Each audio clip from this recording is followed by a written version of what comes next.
Hello, book lovers and English learners. Welcome to episode 32 of the podcast Reading English. And I'm Lizzie Bio. I'm an English teacher in France, and I'm also the founder of Lydgate's Book Club, a book club for English learners and non-native English speakers who want to maintain their fluency in English.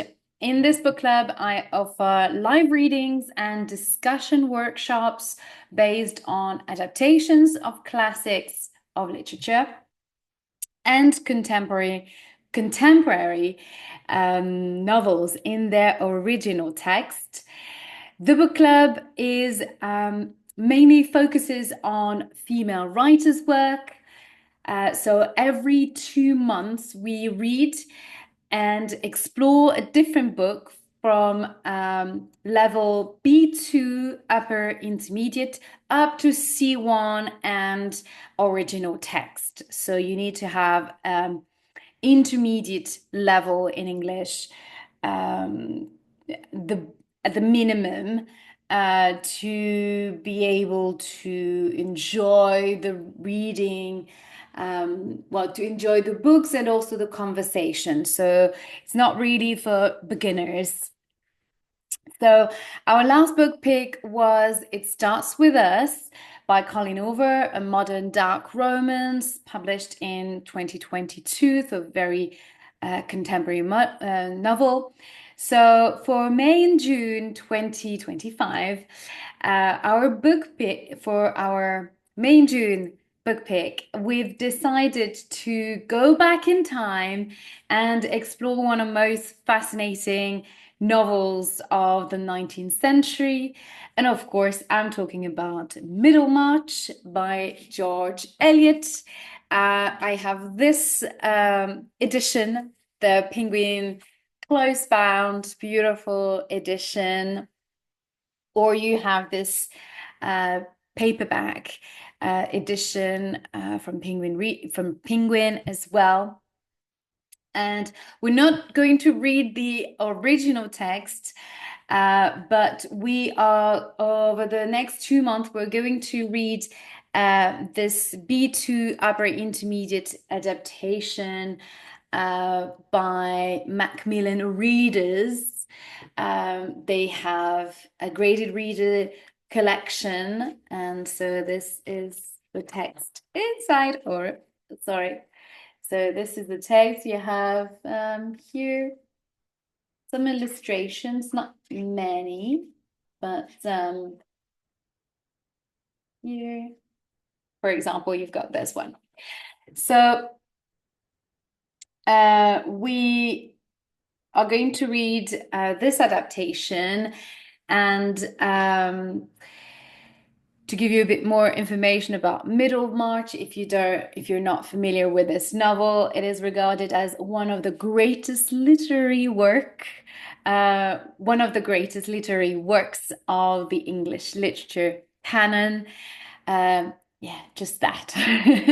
So this is a classic of English literature, to say it more simply, and it's just a must read, I would say.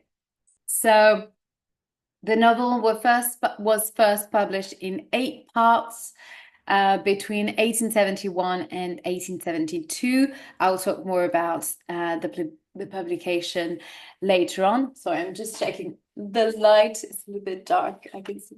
Oh, or here. Oh, yeah, that's much better. So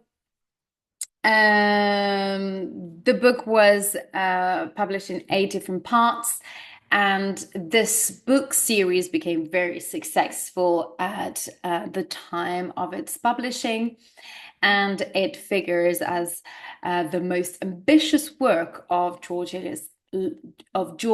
Eliot's life. Sorry. So if you're not familiar with Middlemarch or George Eliot, as you can see here, beautiful portrait. Well, let me introduce you to her, to her and to the book now. So George Eliot was born in 1819 and died in 1880 at the age of 61.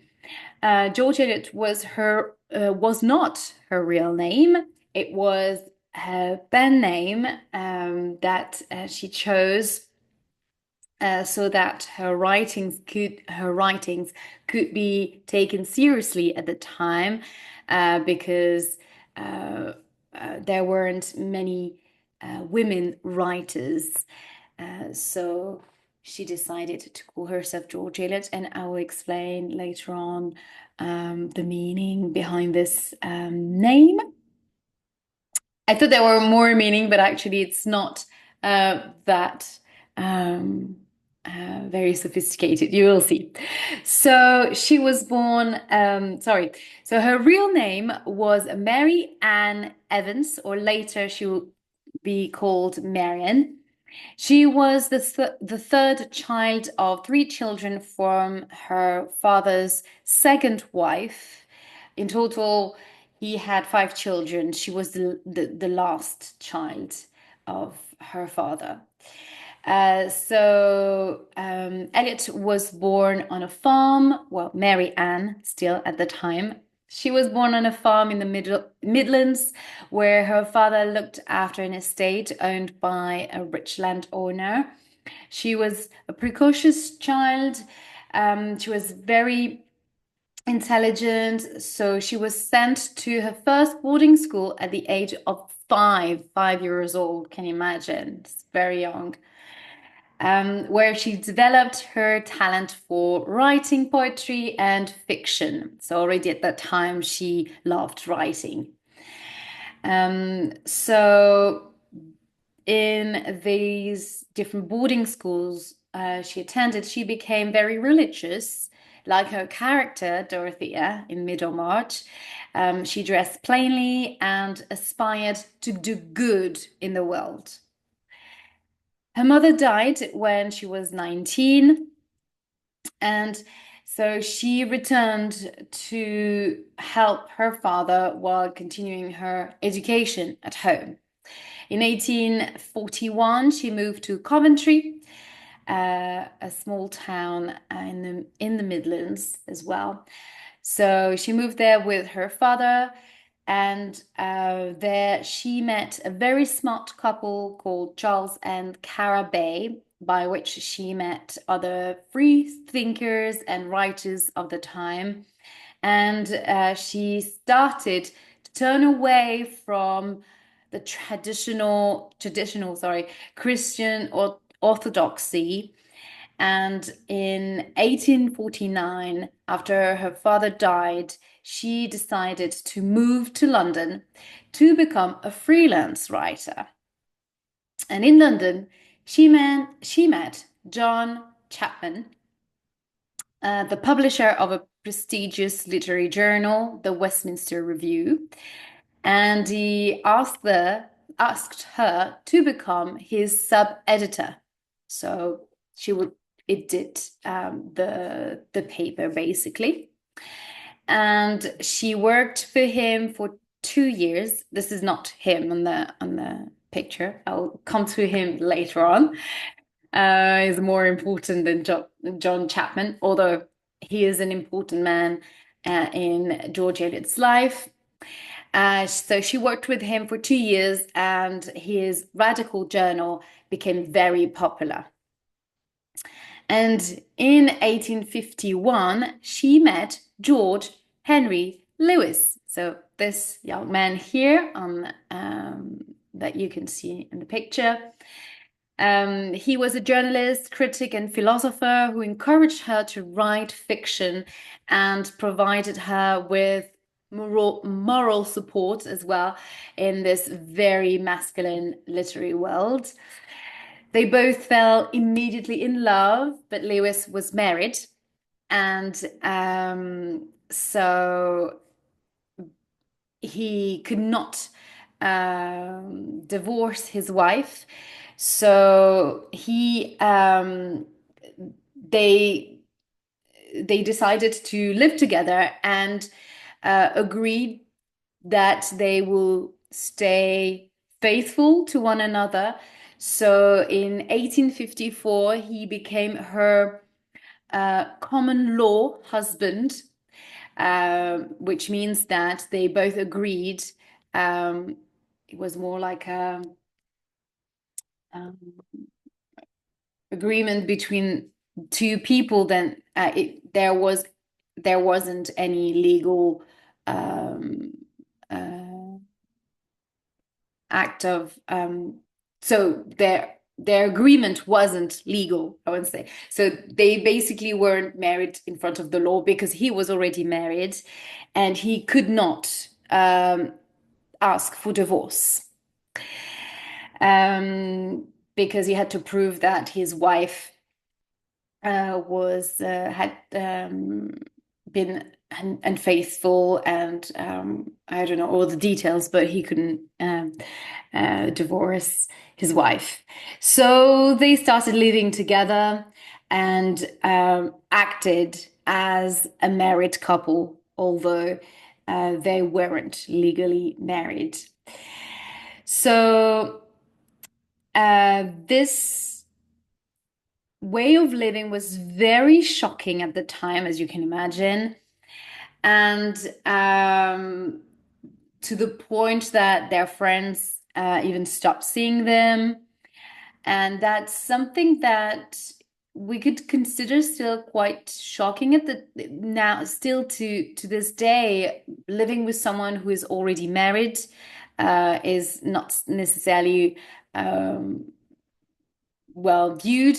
Although now it's much more easier to get a divorce. So people are not forced to stay married if they don't love each other anymore. If they want to have a divorce, usually they can very easily get a divorce, not back in the 19th century. So it's not as shocking, but still, if you have an affair or if you live with someone that is married, it's still to this day, it's not really well seen.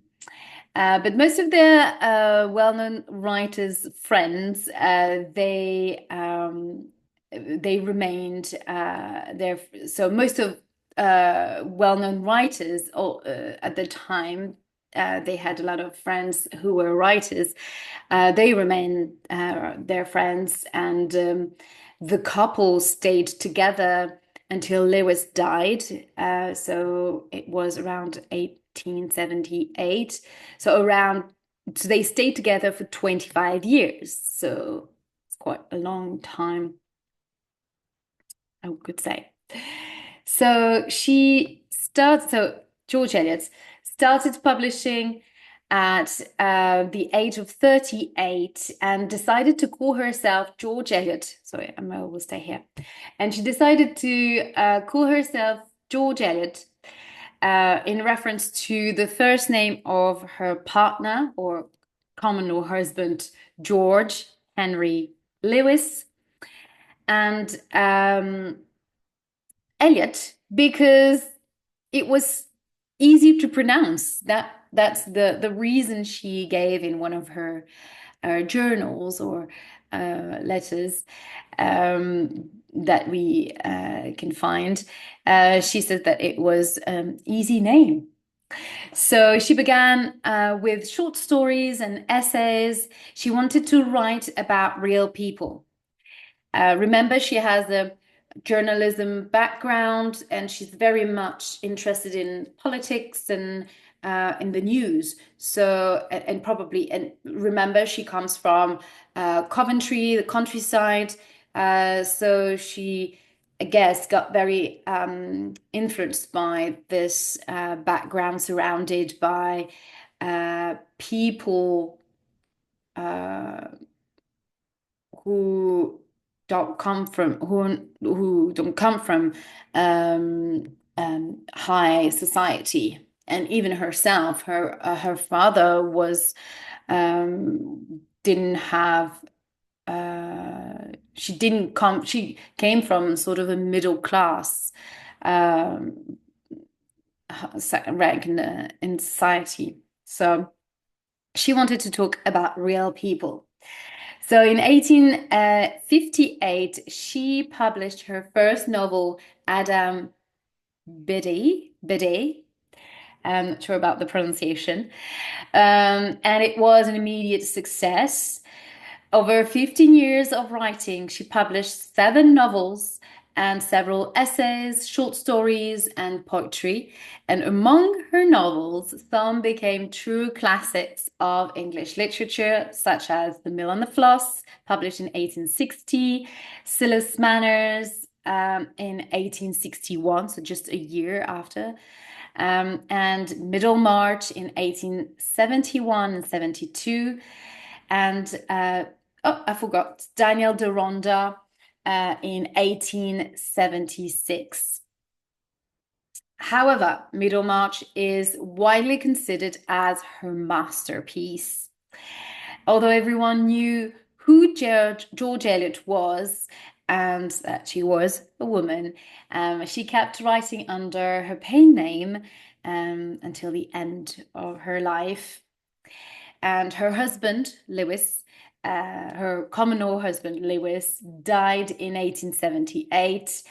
And 2 years later, she married John Cross, this young man that you can see here in the picture.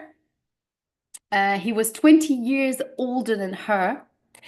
And their marriage didn't last very long, unfortunately, because Elliot died 2 months after the wedding, and she was 61. So it's she lived a very modern life for her time, as that's what we can say. That's what I definitely believe, and what we can witness here from these facts about her life is that she was almost ahead of her time, almost. So now let's talk about Middlemarch. So by the time Middlemarch appeared, George Eliot was 51, and she was generally recognized as the greatest living English novelist, as William Makepeace Thackeray, author of Vanity Fair, and Charles Dickens had died respectively in 1863 and 1870. So these two great pillar of English literature died just before she released Middlemarch, and which made her the greatest living English writer at the time. So George Henry Lewis, her partner, who acted as her agent, realized very quickly that the usual 3-volume format of the Victorian novels would not work with this new novel with Middlemarch. So he borrowed Victor Hugo's publishing method. So Victor Hugo is the French writer of Les Miserables, and he used his way of publishing, which was to publish his stories in a review, in literary review. At the time, it was very common to publish your work in reviews, and hey, hello Kitty, thank you for joining. So I've started the live podcast of this introduction of George Eliot and Middlemarch, and I've just finished introducing George Eliot, and now I'm just starting talking about Middlemarch. And I was just saying that so George Henry Lewis, her partner, who acted as her agent, got the idea to use Victor Hugo's method of publishing. So Victor Hugo is the writer of Les Miserables, And he used to publish, he was very common at the time to publish your novel in different parts, like a series. And there is this, and some writers do that. I know some writers who started writing in online reviews, for example, and that's quite a good start to get yourself known and to gauge whether your story attracts the readers or what, and to know what readers think about your stories. So uh, George Henry Lewis, suggested then this method of publishing to Blackwood, George Eliot's publisher, and and this way, Middlemarch should come out in 8 monthly parts at 5 shilling each. So you earn more money as well, because you divide your book in 8 parts, so that each book would cost at the time 5 shillings, and then it would be followed by a complete edition in 4 volumes. Blackwood agreed, so the publishing company agreed, and between 1871 and 72, the novel was published in a series of 8 books. So that means that each month a book came out. And that explains why the plot is divided in 8 books in the original text. If you look at this edition, you can see that the plot is divided in book 1, book 2, book 3, 8 books. Here up, you can see that. In your edition, you can check if you haven't looked at it for a while. In the adaptation of the novel, the B2 adaptation, the one that we're going to read in the book club, of course, is not divided in 8 books. It's divided actually in 22 chapters, and it's a condensed version of the book. Obviously, it's 800 pages, and here we've got roughly 120 pages. Yeah, 120. Yeah. So it's only the main events that are going to be retold here. But the essence stays still loyal to the original text. No worries about that. So after the success of the book series, the novel was finally published as a complete book in 1874. So the story is based on the small town of Coventry. Well, now it's a big town, but at the time it was a very small city, a very small town in the Midlands, where Eliot lived as a young woman after the death of her mother. Remember, when her mother died, she moved to Coventry with her father. So at the time, Coventry was a place of many different social classes where people were often closely related. Everybody knows each other. It's still, well, it's still the case today in small towns where you have people who, well, people are all sort of connected. And they were very suspicious of strangers. So like in many small towns, people loved to gossip and to criticize any new ideas or change. The novel takes place between 1829 and 1833, which is 40 years back from the time of George Eliot's writing. And it's a period when many changes are happening. So, for example, the first major event is the Reform Bill of 1832. It is a central topic in the characters' discussions. You will see, you can read that in the original text in details, of course, but a bit less probably in the adaptation. This bill was designed to change the government's voting system in order to allow more people to vote. So it was a big change, especially for the high society. That would change the power dynamic, of course, at the time. So as you can see, it's a very political topic. So which refers to the idea of talking about real people and real issues of the time.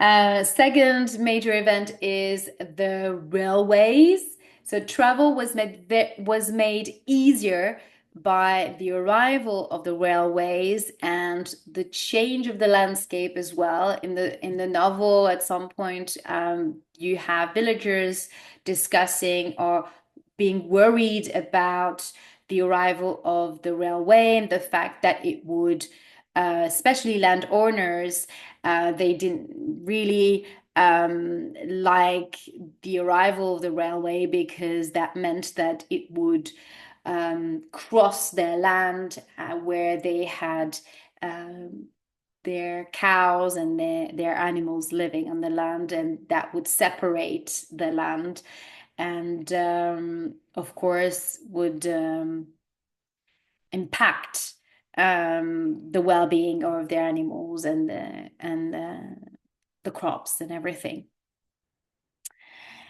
And third important event is also the building of new industrial cities. Because remember, we're in the middle of the Industrial Revolution, and that also impacts the landscape of the countryside. It is also changing in that regard with the building of these new industrial cities. So in this novel, George Eliot plays the role of an historian or a scientific investigator who seeks to analyze recent political and social changes. Several historical events are evoked, such as the Catholic Emancipation in 1829, the death of George IV in 1830, the dissolution of Parliament and the general election of 1831, the appearance of cholera in England in 1832, and the passing of the Reform Bill of 1832. So very current events and political events here are referenced in her novel. So all these external pressures are thoroughly integrated in the plot and the character, which is why the novel is so highly praised as well. The way she managed to integrate this in the plot and the character. So Middlemarch initially started as two unfinished stories written around 1869, 1870, so just before she started the publishing of the story, the different parts of the story. So Eliot first wrote about Lydgate. So it is I'll come to it later.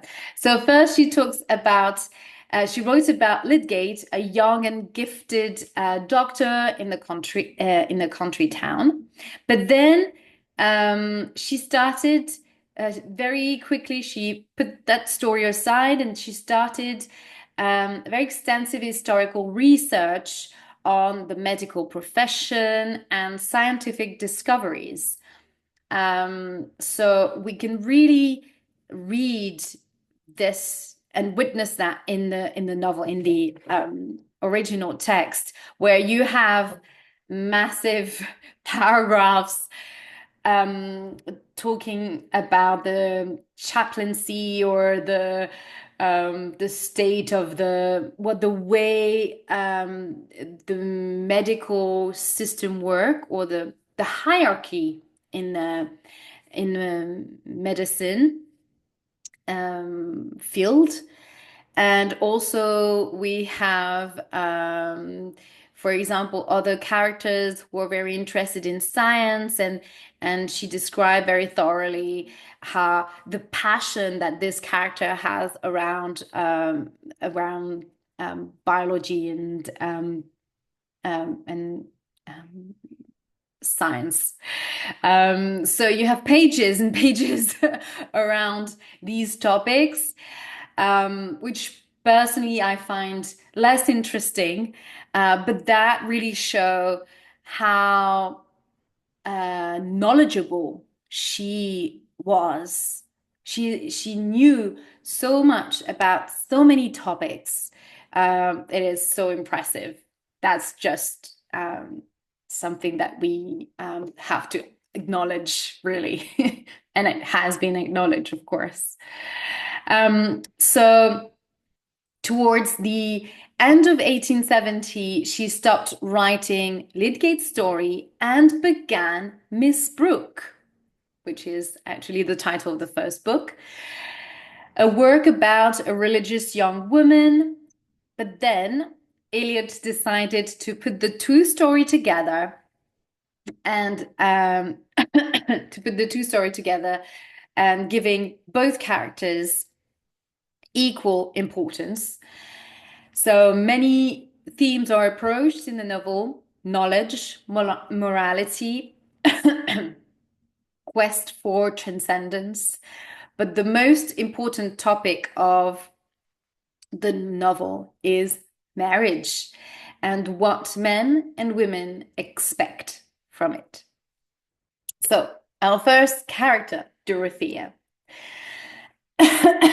So here you can see a picture of the actress playing Dorothea in the adaptation, the BBC adaptation of the novel.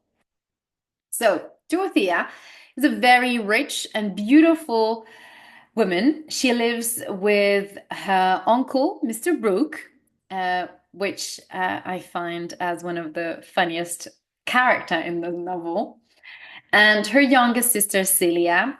She is intelligent but uneducated, and what is expected of her is to marry a rich man with land and a big house. But what Dorothea wants is very different.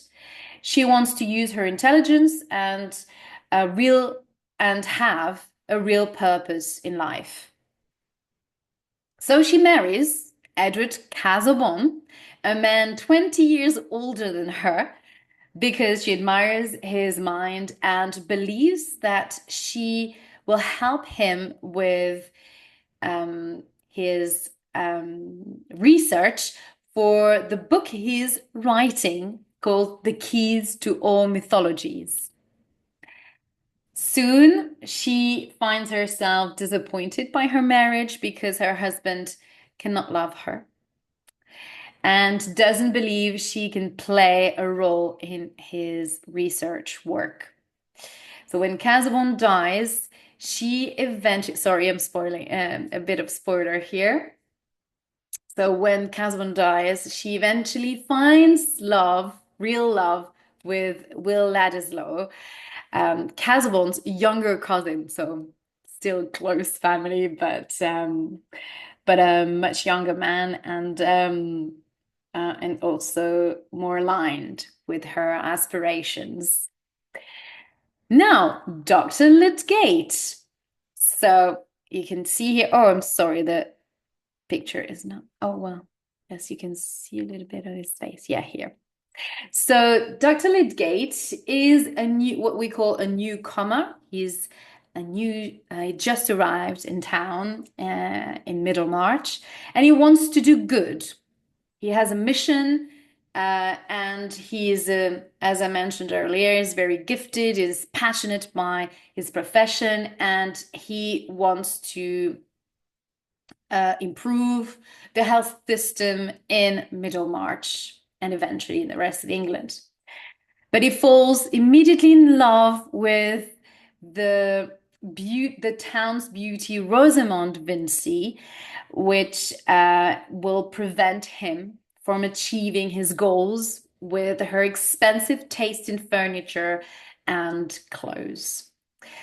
So Lydgate and Dorothea are alike, Dorothea Brooke, are alike in having aspirations which remain unfulfilled, and partly because of their disastrous marriages.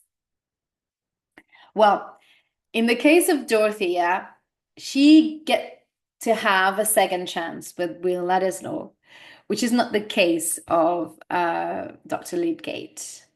But I won't go in too much details because he stays married to Rosamond, which is quite sad for him. So Middlemarch is full of conversation, especially around marriage and what men expect from it, or whether women are fit or not for the married state. And again, the novel returns to the theme of the woman's role, both in the discussions among men about women, about their expectations of women, and also in the narrative comments.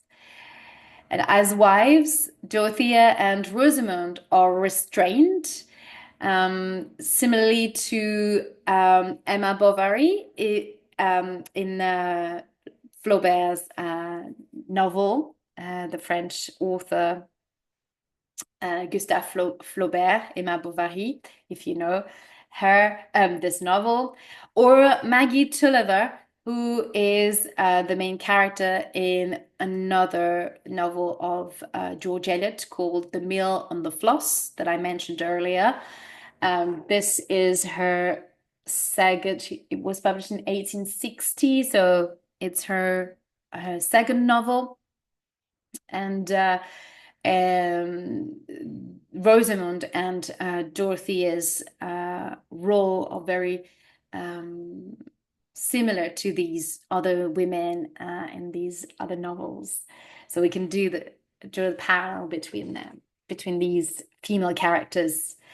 So these women have no specific tasks to perform, and also another fundamental question is also raised here around the role of women in modern society outside the usual wifely duty of bearing and raising children, because throughout the novel, Dorothea and Rosamond are kept away from motherhood, except at the end, where we learn that they both eventually have children. So that really shows that George Eliot doesn't want to focus on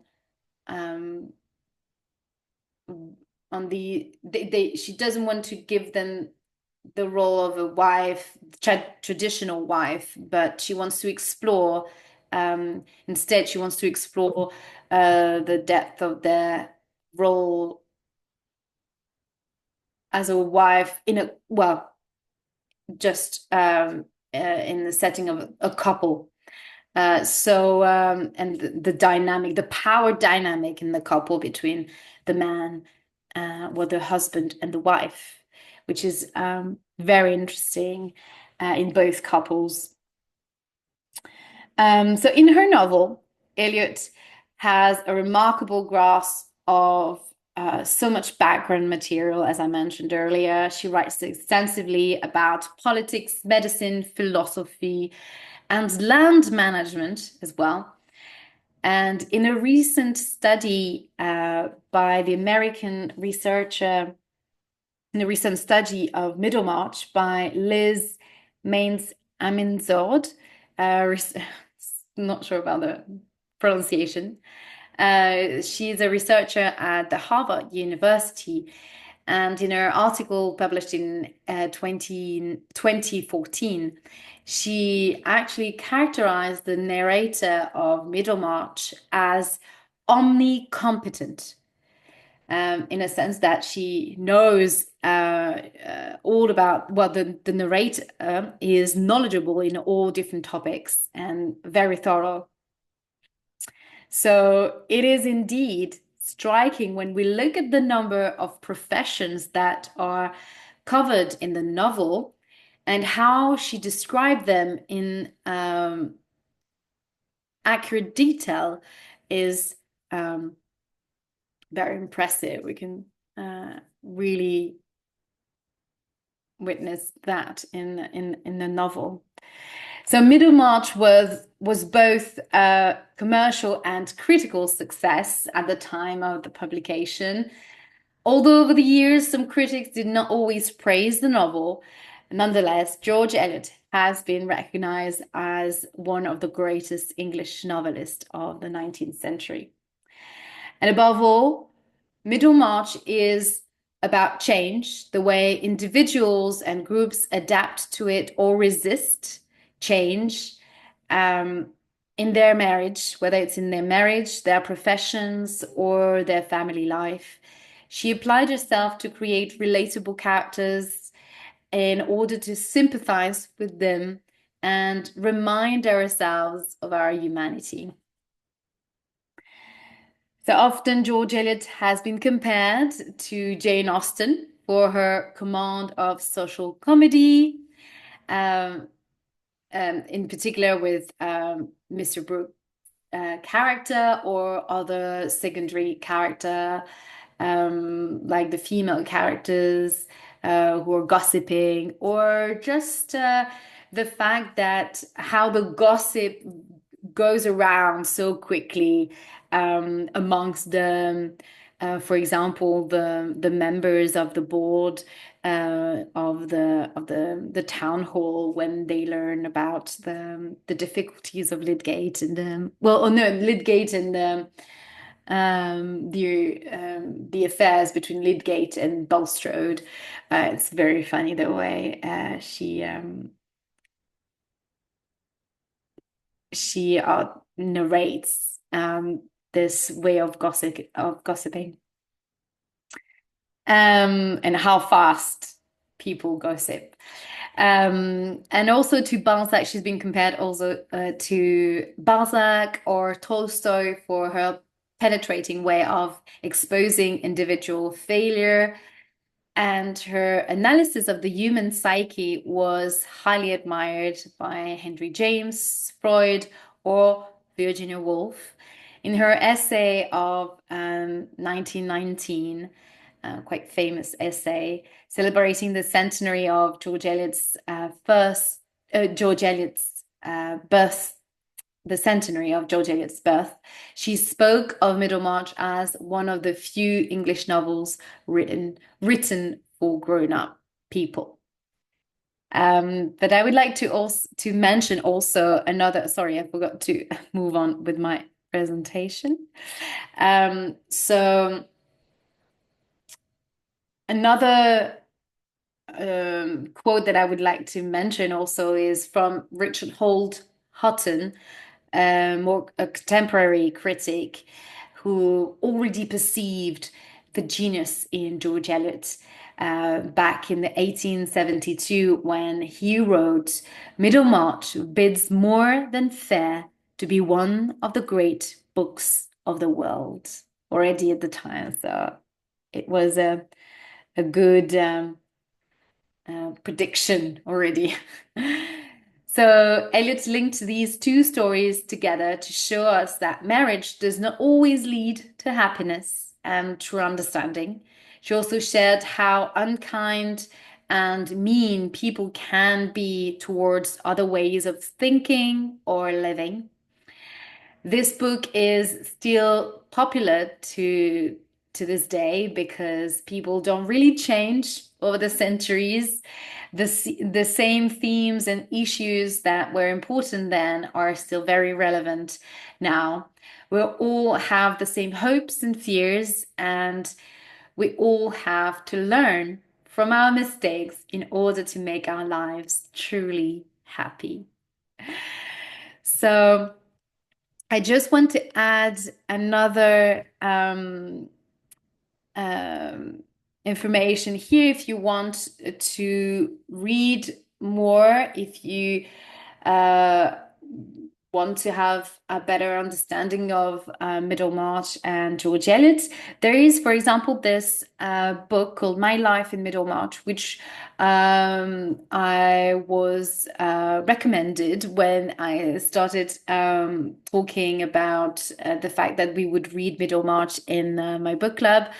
And on socials, people like to react, and I had a comment recommending this and recommending me to read this novel, and I did some research, and it's actually a sort of bio memoir from Rebecca Mead. She's an American writer, journalist, and she is a writer for the New Yorker.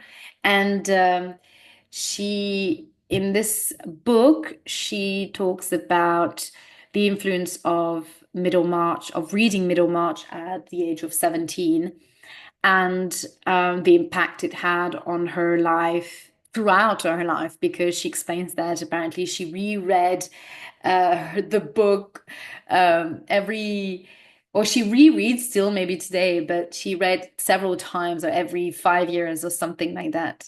She rereads the book and how it shaped the way she view life when she was younger and up to the time of her writing. This book was published in, oh, sorry, I forgot to mention the date, the time, the publishing dates, but it was 2014. So there are several titles of this book, so you can find this cover for this title, My Life in Middlemarch, but also I found The Road to Middlemarch, which I think is just a reedition of, or maybe the UK edition of the book. Not sure, but it's, I guess it's still the same content. Right. So thank you so much for listening and attending this live podcast episode. I hope that it helped you get a better understanding of the novel and got you excited to read it with us, with the book club, or on your own if you want to, if you prefer. I hope you got a better understanding of its context as well, and get to know more about the author. George Eliot. If you like this content, please make sure that you like and share this video, or follow the book club, the channel, and or leave a comment. I'd love to know more about what you think about this introduction, or if you have any other book recommendation of about Middlemarch or George Eliot. Before I leave you here, I just want to let you know that tomorrow we will start the reading of the first chapters of this B2 adaptation of Middlemarch by Macmillan Readers collection. So our first reading session will be tomorrow at 11 a.m., so the 14th of May, Central European time, 11 a.m. Central European time. So make sure you join the book club to be able to attend this reading session, or join the newsletter to stay in the loop with all the latest live events at Leaders Book Club. So now I will stop the recording and we will start having a little Q&A session with the members present. I wish you a beautiful end of the day and see you soon. Bye.